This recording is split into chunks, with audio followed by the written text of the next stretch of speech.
Isabelle, on va commencer avec vous. Est-ce que, dans les grandes lignes, bien entendu, parce qu'on a envie de dire tellement de choses, on l'a vu tout à l'heure, mais vous aurez la possibilité d'avoir l'intégralité du programme, ne vous inquiétez pas. Isabelle, est-ce que vous pouvez nous donner les propositions fortes pour le développement économique à Nîmes? Et je crois qu'on va d'abord démarrer par un constat. Oui, alors effectivement, un constat plutôt alarmant. En matière d'emploi, Nîmes fait partie des records dont on se passerait bien, puisqu'on a depuis pas mal d'années un taux de chômage largement plus élevé que le taux de chômage constaté au niveau national. Et on a aussi un taux d'évolution du chômage qui est bien supérieur au taux d'évolution constaté au plan national. Donc face à ce constat, et à l'heure des bilans, il semble évident que la majorité en place n'a pas vraiment relevé le défi de l'emploi local et n'a pas fait de la lutte contre le chômage sa priorité.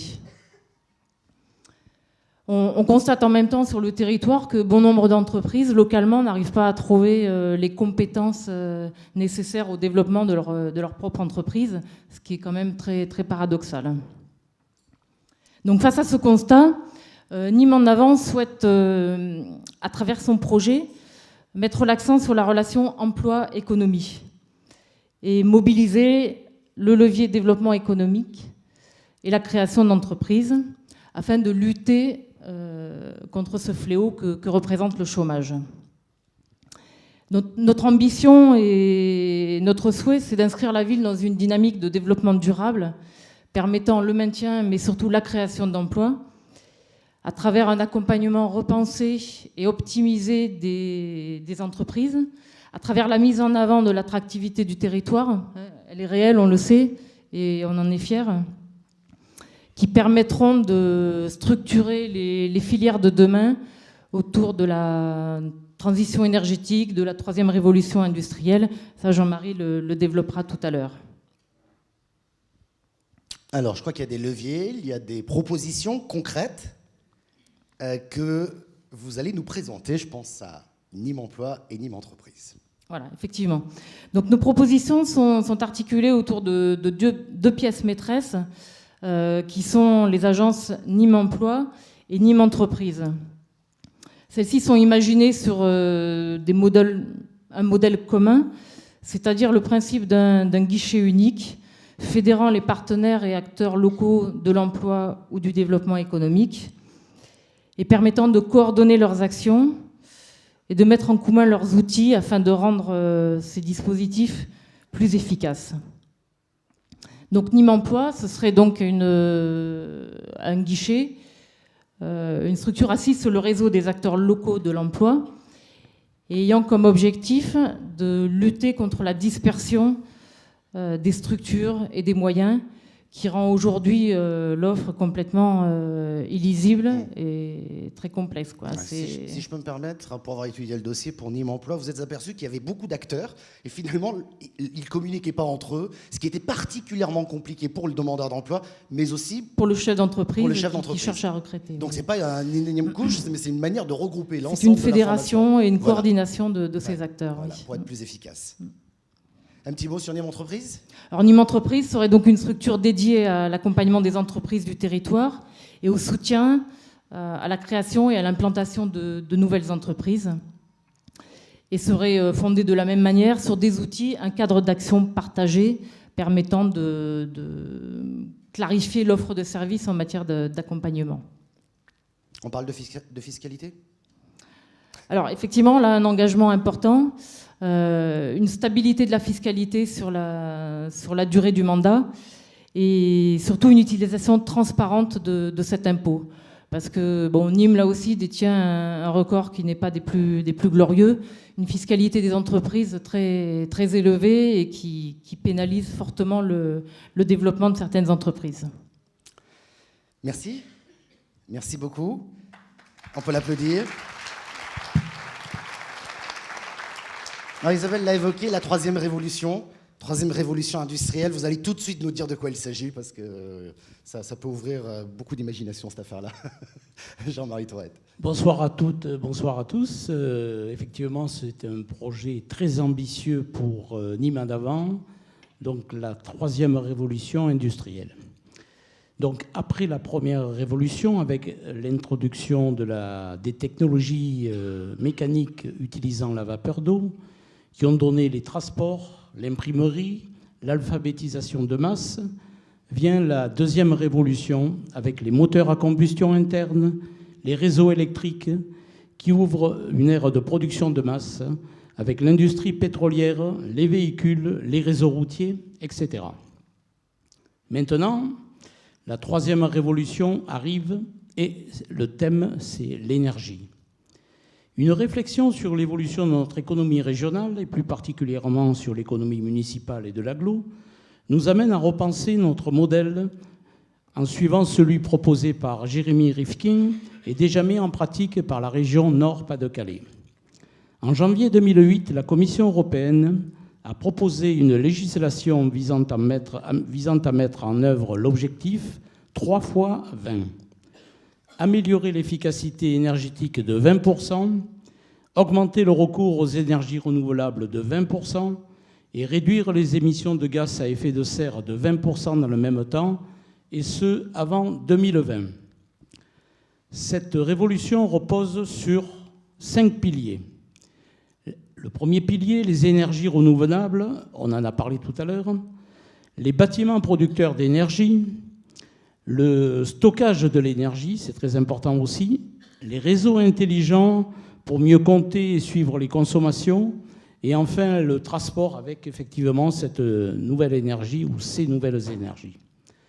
Cette révolution pour Nîmes à l'avant est de faire de la collectivité publique un lanceur de projets copiloté par l'agglo et à destination des entreprises situées sur le territoire gardois. De toucher toutes ces entreprises par la dynamique de réduction des frais généraux liés à la consommation d'énergie dont le coût va s'accroître considérablement dans les prochaines années. Anticiper cette révolution, c'est valoriser publiquement son action d'entrepreneur tout en améliorant la compétitivité structurelle de l'entreprise. Divers projets vont être engagés, et ce, dès 2014. Ils démontreront que la troisième révolution industrielle est susceptible d'apporter concrètement en termes de nouveaux débouchés, d'activités nouvelles et bien sûr de nouveaux emplois, et de savourer l'image du futur où l'écologiste et l'industriel sont mués par les mêmes intérêts, les mêmes problèmes et les mêmes enjeux. Enfin, dans un climat économique morose, et notamment au niveau de notre municipalité, il y a de quoi ouvrir des perspectives vers la conquête de nouveaux marchés qui rendront possible l'adaptation, la création d'entreprises à la logique de cette troisième révolution industrielle, de nouvelles formes de logistique, technologies et services environnementaux, industrie de niche avec, je le répète, de nouvelles créations d'emplois vitales pour nos territoires et de faire de Nîmes, enfin, une ville au développement durable. Je vous remercie. Merci. Merci Jean-Marie. Restez avec nous quelques instants. On voit le chef d'entreprise qui connaît et qui... Parce qu'il ne faut pas se leurrer, hein, il faut créer les entreprises, les développer, parce que ce sont les entreprises qui créent des emplois. Hein, donc voilà, ça c'est une manière aussi de simplifier peut-être les choses, mais c'est une réalité. Eric, peut-être un commentaire. On a beaucoup de choses à dire hein, quand même sur le développement économique, mais qu'est-ce que vous pourriez rajouter de plus ? Oui, c'est un thème tellement important que nous consacrerons pendant la campagne une soirée spécialement dédiée à ce thème-là. Vous voyez clairement que nous avons l'ambition de nous inscrire dans le temps. Nous sommes ambitieux, nous sommes fiers de notre ville. Une ville où il y a un soleil extraordinaire, où il y a du Mistral, on a toutes les conditions requises pour travailler et aller vers la troisième révolution industrielle. C'est un projet à long terme, mais c'est un projet créateur d'énormément d'emplois, avec des liens avec l'université, avec les liens avec le monde de l'entreprise. Voilà, c'est un projet magnifique sur lequel nous allons passer du temps, et nous passerons du temps pour l'expliquer à tous les Nîmois. D'autres points sur ce dossier-là, on s'offrira une nouvelle réunion parce qu'on pourrait aborder des questions sur le commerce, le tourisme, enfin il y a beaucoup de choses comme ça. Hein. Ah, mais le commerce et le tourisme, ce sont des points à Nîmes qui sont premiers et aussi importants que les autres. Chaque thème est important à Nîmes. Alors le commerce, je ne vais pas recommencer ce qu'on connaît tous, la situation catastrophique à nos yeux du commerce centre-ville. C'est catastrophique. Problème de transport, problème de stationnement. Alors, Nous, on pense qu'il faut absolument réagir. Et c'est vrai que le commerce et le tourisme sont étroitement liés. Nous allons proposer de créer un espace commercial à ciel ouvert à Nîmes. Nous allons proposer de créer des parkings relais pour que les résidents du centre-ville, les habitants du centre-ville puissent garer leurs voitures en étant des voitures surveillées pour éviter d'avoir des voitures ventouses. Nous allons travailler avec le transport, bien entendu. Nous allons travailler avec les animations. Rappelez-vous les années où il y avait des animations extraordinaires à Nîmes. Le commerce du centre-ville marchait. Donc il faut développer l'animation en centre-ville. Mais aussi, Michel, Nîmes, c'est un patrimoine. C'est un patrimoine extraordinaire. Je veux parler d'un patrimoine immatériel. Qu'est-ce que c'est que le patrimoine immatériel de la ville de Nîmes? Ben, c'est notre qualité de vie. C'est l'art de vivre ensemble. Cette valeur que nous partageons tous, eh bien, elle attire. Des gens ont envie de venir chez nous. Les animations sont importantes. On en reparlera peut-être un peu plus tard. Il faut aussi valoriser notre richesse, qui est la romanité.